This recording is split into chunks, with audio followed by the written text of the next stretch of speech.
There's this strange moment that happens somewhere in your early 40s when you're scrolling through old photos on your phone and you realize the person staring back at you from 10 years ago looks impossibly young. And it's not just the face, it's the energy, the assumption that you have unlimited time to figure everything out. The belief that you'll eventually get around to all those financial things you keep meaning to do, and then you look at your actual bank account, your retirement statements, your investment portfolio or lack thereof, and there's this quiet panic that settles in. Not the dramatic kind, just this persistent awareness that time is moving faster than you thought, and the decisions you make in this decade are going to determine whether your 60s look like freedom or look like stress you thought you'd have outgrown by then. My name's Anderson, and I've spent years studying how people navigate their 40s financially. And what I've learned is this: your 40s are either the decade where everything comes together, or the decade where you run out of runway without realizing it until it's too late. There's very little middle ground. Most financial advice treats your 40s like they're just an extension of your 30s with a few more zeros involved, but that's not how it works. Your 40s are fundamentally different. You're earning more than you ever have. You probably have more responsibilities than you ever imagined. And most importantly, you're running out of the one resource you can't buy back: time for compound growth to do its work. So let me show you what actually matters in this decade. Not the generic advice everyone gives. The specific milestones that separate people who retire comfortably from people who work until they physically can't anymore because they have no choice. Here's what most people believe about their 40s. They think this decade is about maintenance, about keeping things stable, about managing what you've already built while handling all the increasing demands on your money and attention. But that's backwards. Your 40s aren't about maintenance, they're about acceleration. This is the decade where wealth either compounds dramatically or stagnates permanently, where you either build momentum that carries you through retirement or you plateau and spend the next 30 years wondering what happened. Most people miss this completely because they're focused on all the wrong things. They're thinking about how much their kids' college costs, how much their aging parents need help, how expensive everything has become. They're in reactive mode, putting out fires, managing crises, surviving.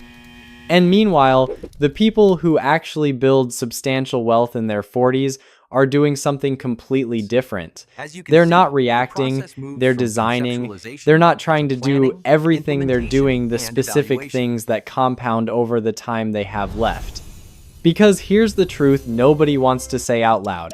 If you're 42 and you haven't saved seriously yet, you don't have 30 years for compound growth anymore.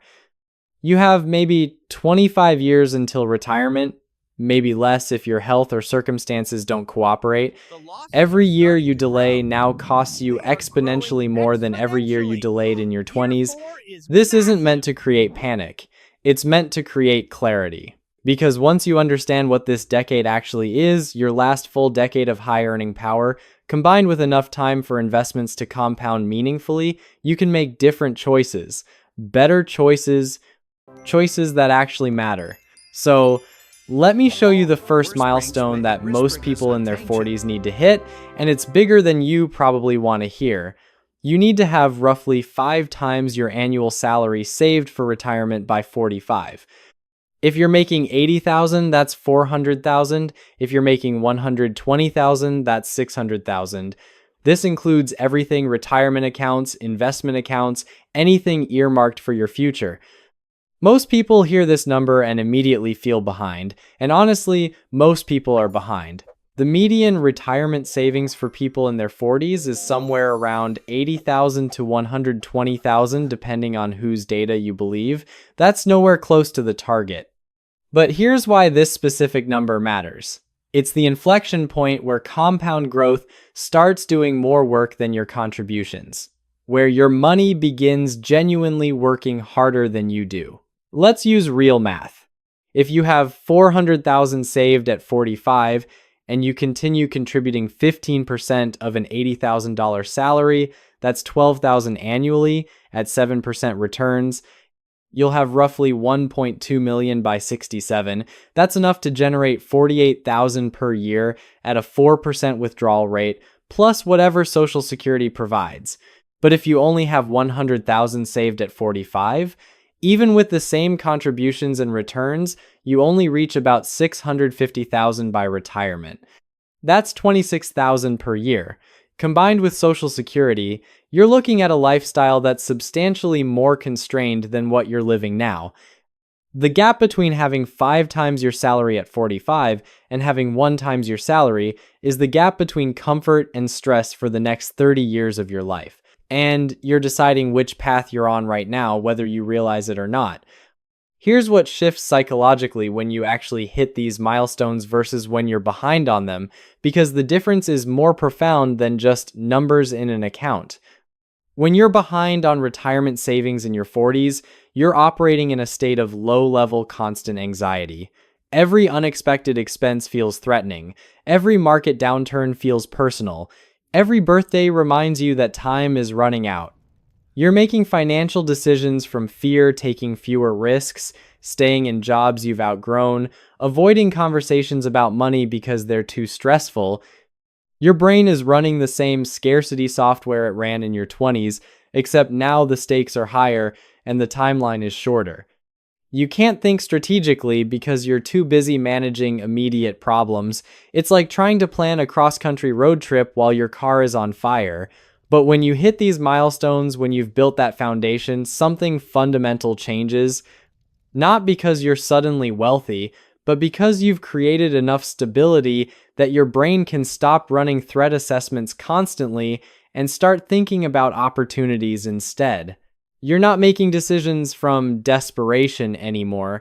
You're making them from evaluation. That job offer, you can assess whether it actually serves your goals rather than just whether it pays more. That investment opportunity, you have capital to deploy if it makes sense. That difficult conversation you need to have at work, you can have it because the worst case scenario isn't catastrophic.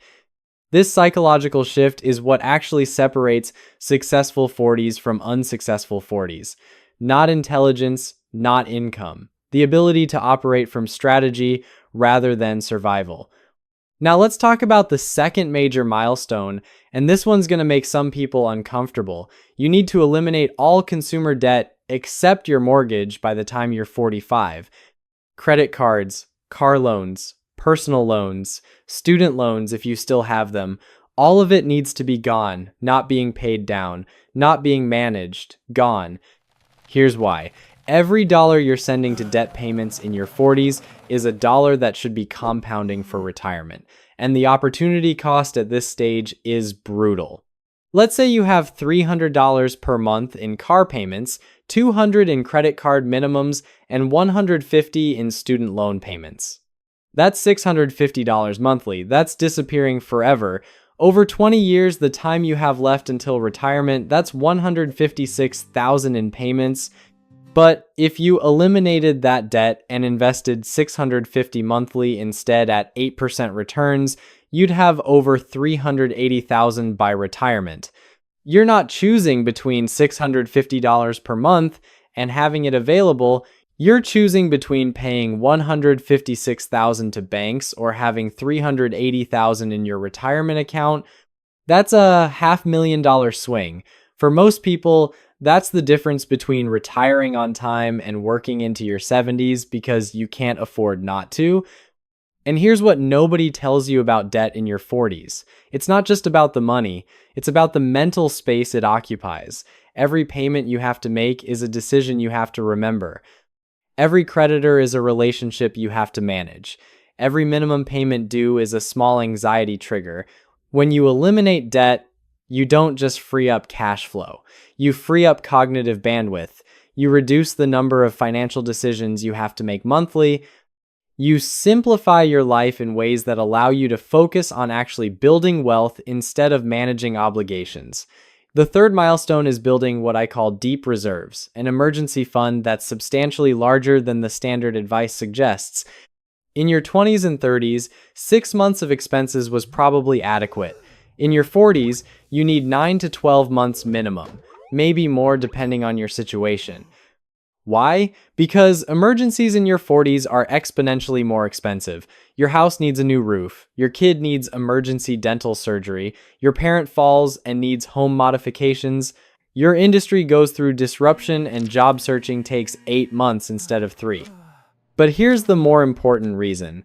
Having substantial cash reserves changes how you can respond to opportunity, not just emergencies. When a great investment shows up, you can act. When your company offers voluntary buyouts before layoffs, you can consider it. When a business partnership materializes, you have capital to contribute. The wealthy don't build large cash reserves just for downside protection, they build them for upside optionality. And in your 40s, when opportunities require real capital, this distinction matters enormously. Now let's talk about a milestone that most people ignore completely: developing income streams beyond your primary job. Your 40s are when single income dependency becomes genuinely risky. Not because your job is necessarily unstable, but because relying entirely on one income source in this economy is like building a house on one pillar. If that pillar cracks, everything collapses. This doesn't mean you need 5 side hustles and a dropshipping business. It means thoughtfully building secondary income that leverages your existing expertise and assets. Maybe it's rental property income. Maybe it's consulting in your field. Maybe it's dividend income from a substantial portfolio. Maybe it's royalties from content you create once and sell repeatedly. The key is starting these in your 40s while you have the energy and runway to develop them. So by your 50s, they're established and growing rather than something you're scrambling to create when you actually need them. I know someone who spent his early 40s building a weekend consulting practice in his area of expertise, just 10 hours a month, bringing in an extra $2,000. That's $24,000 annually that went straight to investments. Over 15 years, that became an additional $500,000 in his retirement accounts. One weekend day per month bought him years of retirement security. Here's the milestone that might save you more than any other: mastering tax optimization in your peak earning years. Your 40s are probably when you'll earn the most money you'll ever earn, which also means they're when you'll pay the most taxes you'll ever pay. And the difference between paying 32% on that income versus 24% isn't just about this year. It's about having hundreds of thousands more available to invest over the decade. This is where maxing out all available tax advantage space becomes crucial. 401k contributions up to the limit, backdoor Roth conversions if you're above income thresholds, health savings accounts if you have access, 529 plans for kids, every legal method of reducing current taxable income. For many people in their 40s, working with a real tax professional, not just someone who files your returns, but someone who actually strategizes, becomes worth far more than it costs, because the strategies available at this income level can save you tens of thousands annually.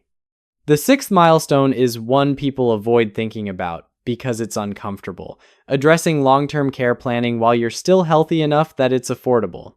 7 out of 10 people will eventually need some form of long-term care. The average cost is $7,000 to $10,000 monthly. Medicare doesn't cover it beyond limited periods. And if you end up needing 3 years of care, that's a $250,000 expense that will obliterate your retirement savings if you haven't planned for it. Addressing this in your 40s through insurance, hybrid policies, or dedicated savings means you're protecting everything else you've built. Ignoring it means you're gambling that you'll be in the lucky 30%, and if you're wrong, the cost isn't just financial, it's watching your life savings disappear to care costs, while your spouse's financial security evaporates. Here's a milestone that sounds soft, but matters more than almost anything else: intentionally designing how you want to spend money in your peak earning years. Your 40s are when you finally have real income, and the temptation is enormous to inflate your lifestyle to match.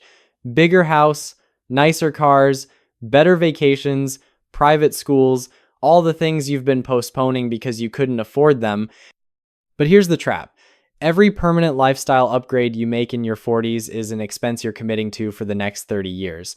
That $3,000 monthly mortgage instead of $2,000, That's an extra 360,000 you're spending over 30 years.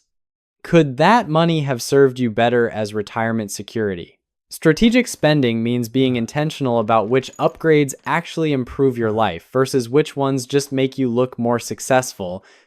It means investing in things that compound your health, your relationships, your skills while being ruthless about cutting things that just drain resources without providing proportional value. The people who build wealth in their 40s aren't depriving themselves, they're just buying different things than their peers. They're buying security instead of appearance, freedom instead of status, options instead of possessions. And here's the final milestone that determines whether everything else works: building financial systems that run automatically without requiring constant attention. By your 40s, you should have eliminated manual money management almost entirely. Retirement contributions should increase automatically every year. Rebalancing should happen algorithmically. Emergency funds should maintain themselves. Tax loss harvesting should occur without your involvement. Because here's the reality: your 40s are the decade when you have the least available attention. You're managing peak career complexity, maximum family responsibility, and increasing personal obligations. If your wealth building requires constant manual intervention, it won't happen. You'll be too busy, too tired, too overwhelmed. Smart automation isn't about being lazy, it's about being realistic. It's about designing systems that work whether you're paying attention or not, whether you're motivated or exhausted, whether you remember or forget. The wealthy automate everything that can be automated so they can focus their limited attention on the few decisions that actually require human judgment. So here's where we end up. Your 40s are your last full decade of high earning combined with enough runway for serious compound growth. What you build now determines whether your 60s and 70s are about freedom or about financial stress that never quite goes away. Most people will drift through this decade reacting to whatever demands their immediate attention, putting out fires, managing crises, hoping things work out somehow. But some people, maybe you will actually design this decade intentionally. You'll hit the retirement savings targets even if it requires sacrifice. You'll eliminate debt even if it means driving older cars and living in smaller houses. You'll build the reserves and the systems and the secondary income streams that create actual security. And 20 years from now, when you're making decisions from stability instead of necessity, when your retirement accounts have crossed into territories that feel surreal compared to where you started, you'll look back on your 40s as the decade that changed everything. Not because you got lucky, not because you earned more than everyone else, because you understood what mattered and you did those things consistently while most people were busy doing everything except what actually moved the needle. You designed your future instead of hoping for it. You built systems instead of relying on discipline. You made boring, unglamorous choices that nobody noticed because you understood they were the choices that compound. That's the difference between successful 40s and unsuccessful 40s, between comfortable retirement and working until you can't anymore, between freedom and ongoing financial anxiety. Your 40s are your championship decade. The question is whether you'll play to win or let it pass while you're busy with everything else. 20 years from now, you'll know which choice you made. Make it count.